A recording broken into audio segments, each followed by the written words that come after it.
Hi friends, welcome to our channel. பாருங்கள், இன்றைக்கி நம்ம வந்து எறா மார்க்கெட்லேருந்து வாங்கிட்டு வந்திருக்கோம். 1 கிலோ எறா. ரொம்ப பெருசு இல்லை, மீடியம் சைஸ் எறா. பாருங்கள், சூப்பராக இருக்கும்.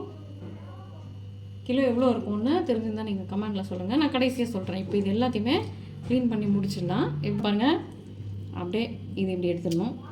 அந்த வாழை வந்து இப்படி ஷேக் பண்ணிட்டு இப்படி எடுத்தால் வந்துடும். அடுத்து நடுவில் இருந்து வந்துடும்.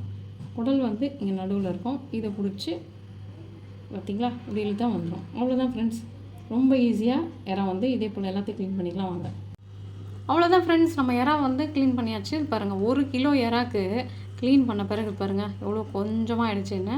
வேஸ்ட்டு தான் வந்து இதில் ரொம்ப அதிகமாக இருக்கும். பட் இதில் எலும்பு இருக்காது, குழந்தைங்க விரும்பி சாப்பிடுவாங்க, முள் இருக்காதுன்றதுக்காக எவ்வளோ விலை இருந்தாலும் இது அதிகமாக வாங்கி சமைக்கிறது உண்டு. ஓகே, இது அடுத்து நம்ம வந்து என்ன செய்யலான்ட்டு பிளான் பண்ணலாம், அப்புறமா செய்யலாம். அவ்வளோதான் ஃப்ரெண்ட்ஸ், இன்றைக்கி இந்த வீடியோ வந்து நிறைய பேருக்கு எறா க்ளீன் பண்ணுறதுக்கு தெரிஞ்சதுக்கு ஹெல்ப்பாக இருந்திருக்கும்னு நினைக்கிறேன். தேங்க்ஸ் ஃபார் வாட்சிங். பாய் பாய். அடுத்த வீடியோவில் பார்ப்போம்.